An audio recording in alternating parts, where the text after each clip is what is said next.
Miraj 70 kali dalam semalam, yang katanya merupakan karomah leluhurnya Habib Balawi, yakni Muhammad Fakih Al-Muqaddam menjadi perdebatan di kalangan para ulama. Ada yang membenarkan dan ada juga yang mengingkari. Salah satu yang membenarkan yaitu Kiai Idrus Romli yang merupakan Muhyiddin Balawi.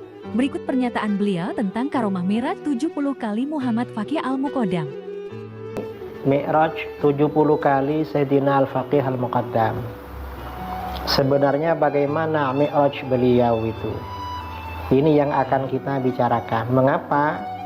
Karena ada orang-orang yang nyinyir, yang mencela tentang Mi'raj ini. Yang bersangkutan ini karena awam dan tidak tahu, atau mungkin karena terpengaruh paham Wahabi.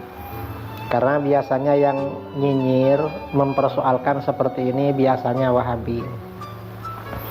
Dan sekarang pola tingkah laku dan pemikiran Wahabi ini mempengaruhi orang-orang pembegal nasab.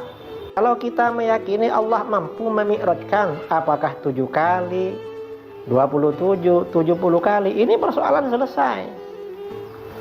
Kalau kita percaya kepada karomah para wali, kalau nggak percaya kepada karomah para wali ya susah. Artinya hal seperti ini biasa di kalangan para aulia. Itulah penjelasan Kiai Idrus Romli tentang karomah Miraj 70 kali Muhammad Fakih Al-Muqaddam. Dan inilah tanggapan Gus Aziz dan Kiai Nur Ihya tentang Miraj 70 kali Muhammad Fakih Al-Muqaddam. Di sini saya mengutipkan 4 pendapat dari ulama. Yang pertama itu adalah Syekh Hadratus Syekh Kiai Haji Hasyim Asy'ari menyatakan bahwa itu kufur, dan itu tidak dikritisi ya. Ketika seseorang itu mengklaim bahwa dirinya mi'raj ke langit, maka itu termasuk kufur. 1. Hadratus Syekh Kiai Haji Hasyim Asy'ari. Kemudian yang kedua itu adalah dalam kitab Asy-Syifa fi Ta'rifi Huquqil Mustafa, karya dari Qadhi Iyad, artinya imam yang kedua, ulama yang kedua yang mengkufurkan seseorang yang mengklaim dirinya mi'raj ya, apalagi ke Sidratul Muntaha, itu pun juga kufur. Nah, kemudian yang ketiga itu adalah Al-Imam Al-Khafaji dalam kitabnya Nasimur Riyadh, dan tadi sudah kita bacakan, itu juga menyatakan bahwa ketika seseorang itu mengklaim bermi'raj, dirinya bermi'raj ya kepada Allah, maka dia kufur.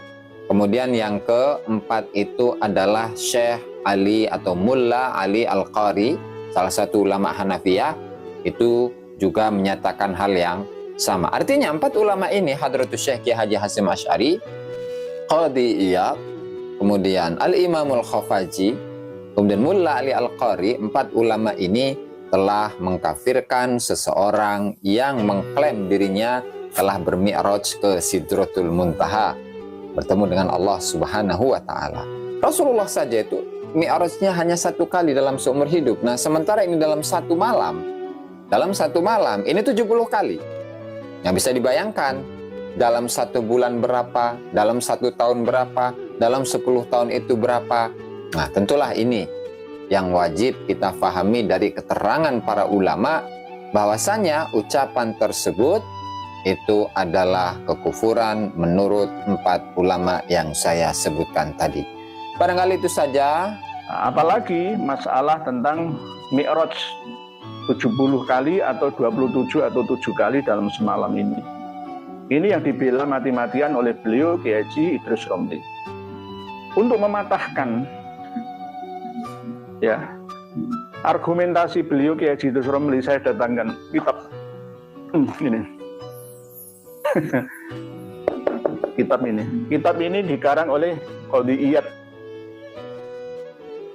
yang lahir sebelum Muhammad bin Ali Al-Faqih Al-Muqaddam lahir. Seorang alim dan allamah Ahlus Sunnah, nanti ditolak, wah Wahabi itu. Ahlus Sunnah wal Jamaah. Kitab Asy-Syifa bi Ta'rifi Huquqil Mustafa. Tolong Kiai Haji Idrus Romli baca kitab ini.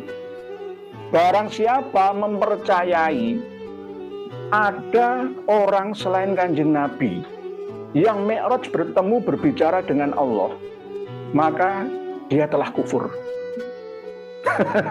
Kalau saya kejem-kejeman ya takfiri ya, dia telah kafir. Kata Pak Kabir.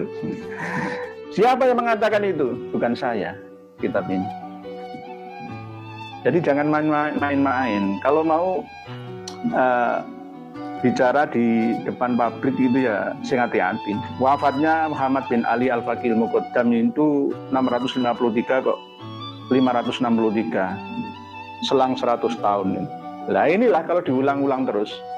Ya, tolong dibaca lagi Bamahromahnya, ya, Iladatun Naharnya, begitu juga tolong dibaca Al-Ghururnya, Al-Imam Al-Muhajirnya, tolong juga dibaca Ar-Raudul Jalinya, Kang Mas Kiai Haji Idrus Romli.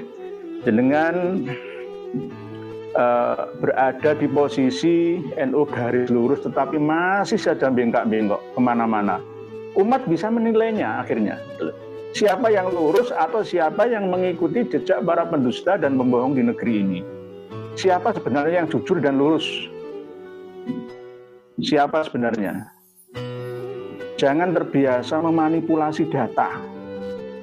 Ya. Apalagi mengkorupsi. Data dikorupsi, dirubah-rubah, diinterpolasi. Nah, ini biasanya siapa yang melakukan itu? Nah, inilah yang harus kami luruskan, ya, harus kami ingatkan. Jika tidak, maka kami pun akan tetap bersama-sama menanggung dosanya. Itulah penjelasan para ulama tentang miras 70 kali Muhammad Faqih Al-Muqaddam. Semoga kita semua bisa tercerahkan. Terima kasih.